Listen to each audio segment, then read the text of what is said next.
I'm absolutely using notes. I don't trust my brain at this point to remember what to say. I don't know how Patria did it. I was like, wow. At this point of the conference, we're all cognitively maxed out, right? Yeah? Just checking.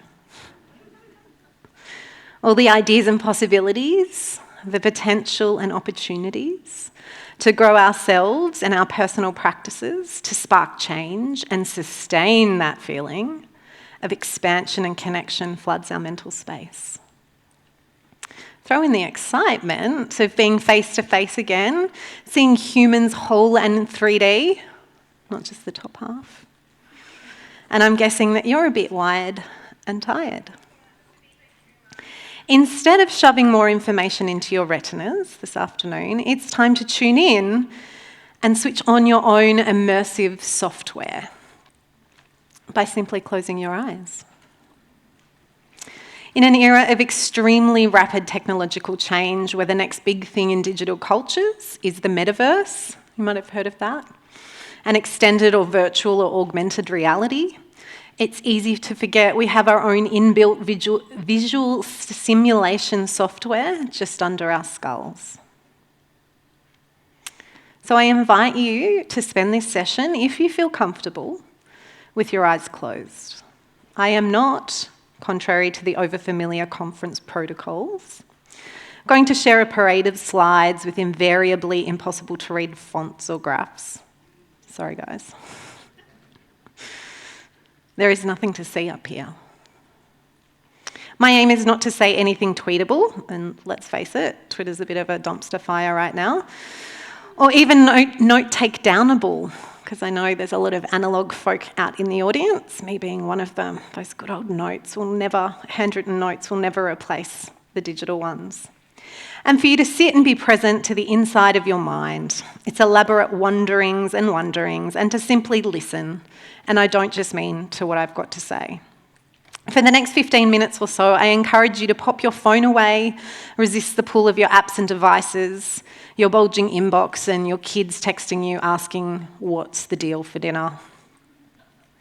So let's pretend it's 1997 again, or even 2007, those idyllic years before we started swimming in a digital slipstream almost continuously. We seem to have more time spaciousness, less pressure, less time pressure, and less pressure, full stop. We were not as hyper-focused on productivity and trying to squeeze more human doing into our 24 hours. We now live in an information-saturated, productivity-obsessed society where everything is on demand, and as a result, we often become demanding. Our brains, which are effectively remnants of the Paleolithic era, as Paul Taylor reminded us this morning, our genome hasn't actually changed in 45,000 years. Our brains are charged with processing volumes of information that no other generation has previously been required to. We're in effect trying to play Fortnite or Minecraft, two wildly popular video games, on an old Commodore 64. And it's taking our toll on our mood, our sleep, our energy levels, our relationships. And for young people, we're watching closely on the long-term impacts and measuring the long-term impacts of this immersion in screens. More specifically, my interest in cyberpsychology research is the content they consume through their screens. Not just the fact that we're using screens, but the content and the impact of that on their developing brains. So by withdrawing this one sense of vision this afternoon, just for a small chunk of your day, I'm hoping it helps your brain slow down the information that it's attempting to process moment by moment. And by simply shutting your eyes, you're depriving one source of sensory information to give yourself that short reprieve, helping you manage that overload and overwhelm.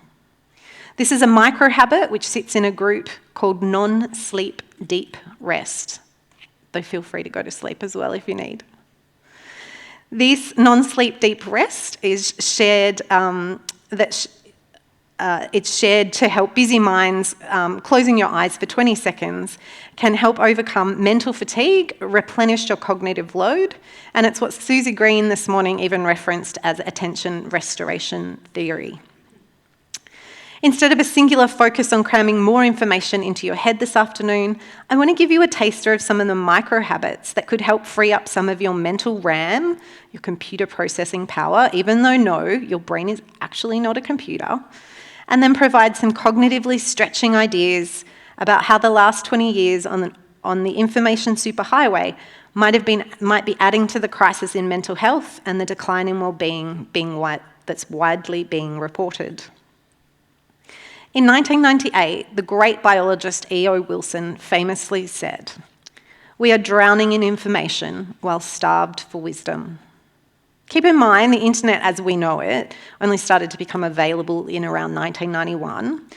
So the rest of the quote, that then doesn't quite as fit nicely on the Instagram tiles and memes, then goes on to say, "The world henceforth will be run by synthesizers, people able to put together the right information at the right time, think critically about it, and make important choices wisely." And that is what I want to spend some time considering this afternoon. Information versus wisdom, data versus intuition, quality versus quantity.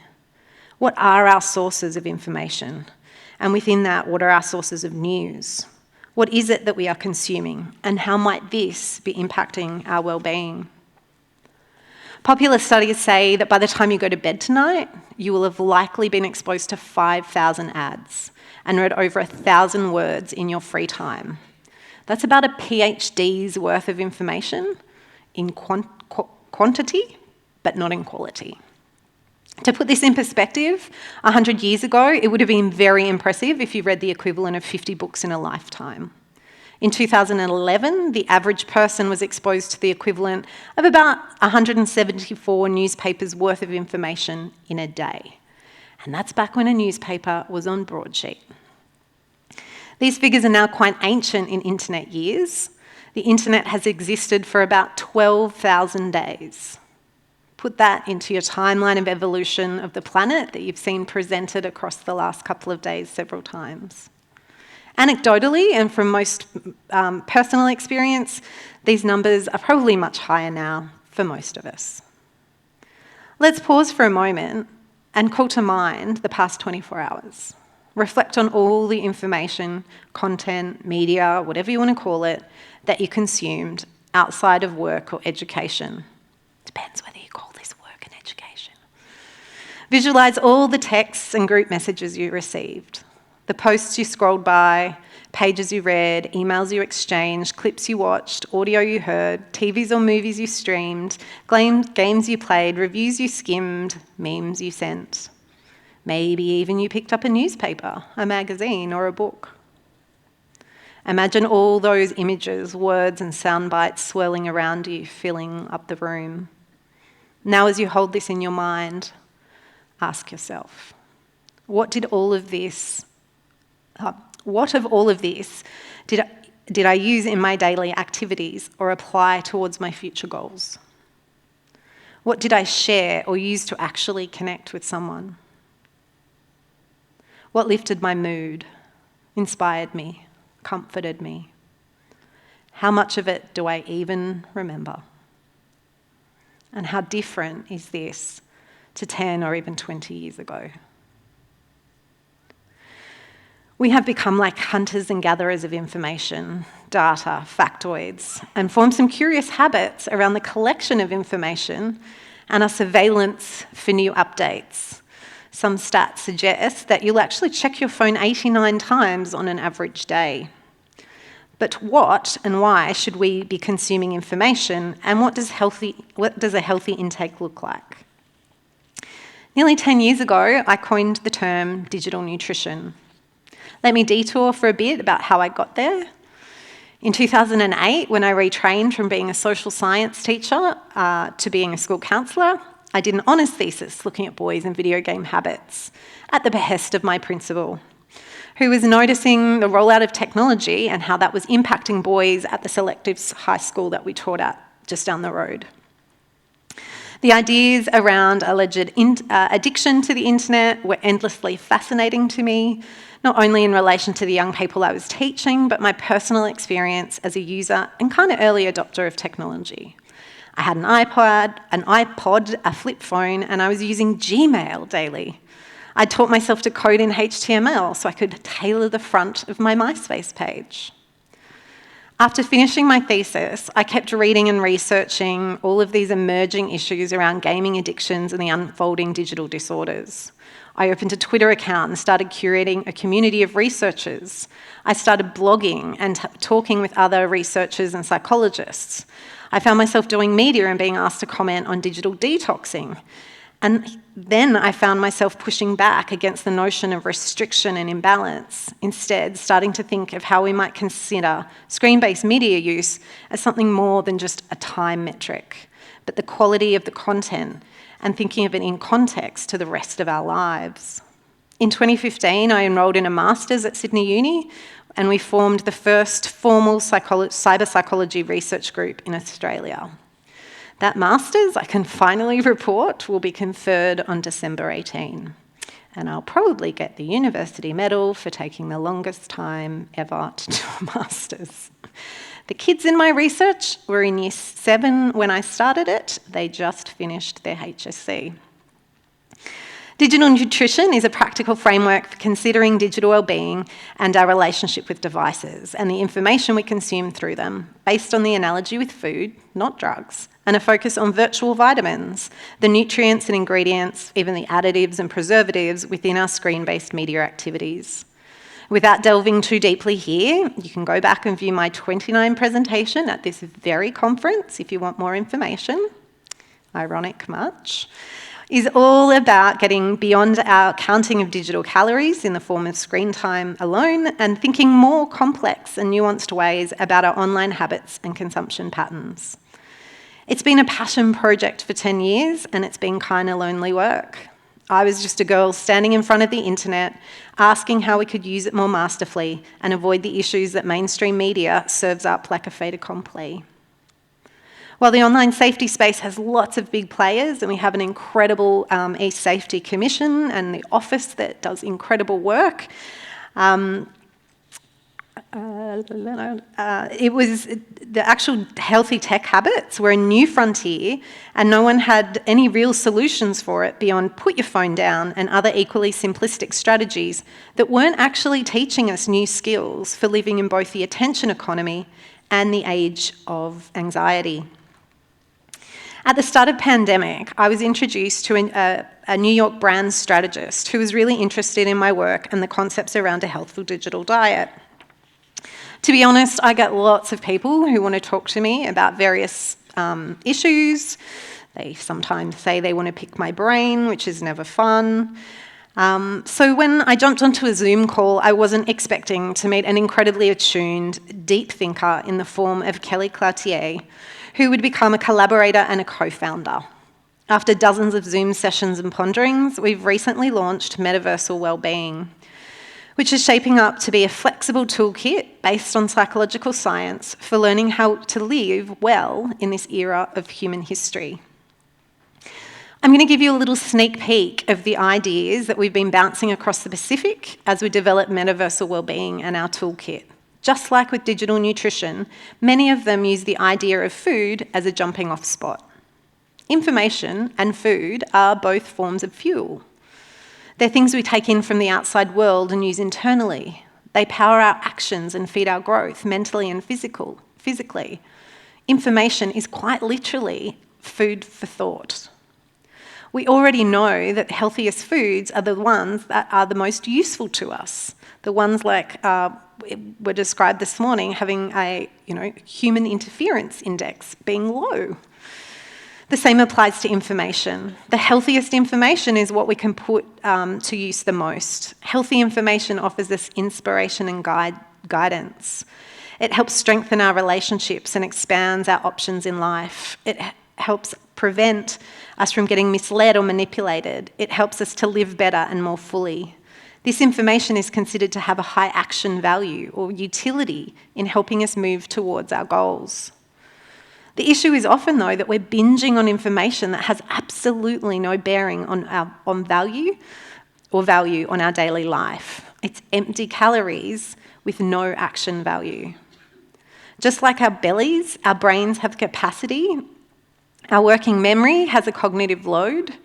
Sometimes we try to overload it, and that's okay. We can all agree that the volume and content of the information consumed over the last few days are aligned for the most part to our values. But unless you brought that external hard drive, your brain is likely to be figuratively full. Now, I am no neuroscientist, and apologies to all of the scientists who are actually in the room. So my explanation here is purposely and provocatively simplistic. It's actually designed for the young people that I work with, so they can understand some very basic neurobiology and then consider the impacts that shape their own choices around what they consume. So if we think about our brain's capacity as being like a bucket, and that bucket with a filter system, we are sometimes trying to pour all of the water in the world into that one small bucket. Information is much more readily and widely available than it was, 15, 20 years ago. And we literally carry access to a mind-warping amount of information and content in our pockets. So we're pouring this larger volume of information, often simultaneously, into a very limited container. The process of decoding and understanding it happens on different levels. So sure, you might scroll and flick through some of it and only land on some content in depth, maybe skim read something here and there. Again, another problem with attention. You probably bookmark a whole bunch of stuff to come back later to. We're gathering a whole bunch of digital bookmarks and clutter, squirreling them away for a winter that never comes. But your brain uses lots of energy to do this. It coordinates very rapidly lots of regions of the brain to try and appraise and decode it, work out what to keep, what to forget. It quickly forms habits, and especially when you're looking for information, it comes with the opportunity to snack on a little bit of dopamine along the way. These huge volumes and sources of information, it's not just news, but it's tracking communication, again, more sources of dopamine and connection, come across those multiple platforms that I spoke about before. And the more information to keep track of things to do, dates to remember, people to check in with, we're feeling constantly busy, often like we're failing, when the expectation is that we can do more with our limited time, yet we don't have any new software to update our minds. We're also sleeping less on the whole. Less sleep means that there's less time to filter and send information from those working memory stores downstream to short and then long-term memory.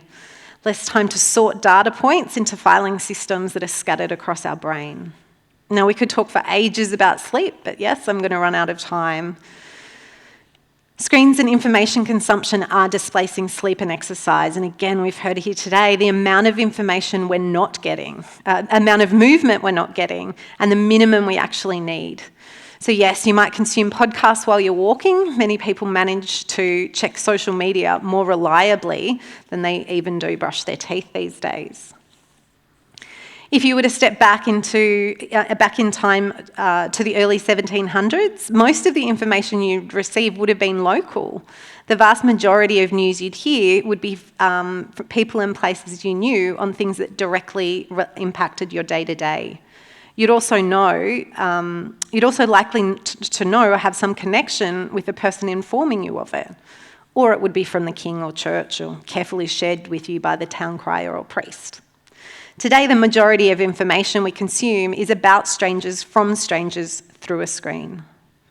We need to repurpose existing tools then for new contexts, for living well in this space. We need new ways of championing our own internal signals and grounding into what makes us and keeps us human, empathetic, connected and conscious. It's often about rediscovering and revaluing old wisdom, not just about new tools. It's using interoception, techniques of noticing and listening to the signals of the body, like apps. Sometimes it's about apps which might gamify some of our habits and help make them more consistent. These tools are not necessarily technological in nature, but psychological. So for example, with Metaversal Wellbeing, we've developed an intuitive eating scale for noticing your inner signals of digital fullness, using principles of intuitive eating to tune into what you're really seeking. And spoiler alert, again, it's probably a tiny, teeny squirt of dopamine that you can get from just standing up. Same amount of dopamine from standing up as checking your phone. Or you could see someone you're crushing on, also little squirt of dopamine. These are tools that speak to the issue that E.O. Wilson highlighted, that we need skills, the skills to be able to put together the right information at the right time and think critically about it and then make those important choices wisely. One of the other tools that we've created is a virtual first aid action flow chart to help interrupt doom scrolling, which is the habit of being unable to drag yourself away from unfolding disaster information and find ways to take meaningful action and not simply get caught up in slacktivism or social media like lazy sharing. This tool is a little infographic, a little decision tree to help you identify what's happening internally, process unfolding events, and take appropriate action. Do you have bandwidth for this issue right now? Do you know someone impacted by the crisis or event? How can you reach out, help out, learn about the issue from reliable sources, or find vetted sources of actionable information, not just raise more awareness? This is the beginning of our toolkit, which will aggregate the tools and that others are creating across the multiverse to help actually bring more intentionality to our information consumption. Today, I'm going to finish with a very, very simple call to action, and that is simply for us to be kind to our minds, to value much more explicitly the computing power in our skull and the power that we have to immerse ourselves in our own inner realities, honour our own wisdom, and to create a multiverse that is anchored in quality information, and to choose very carefully what we let into our synapses wisely. Thank you.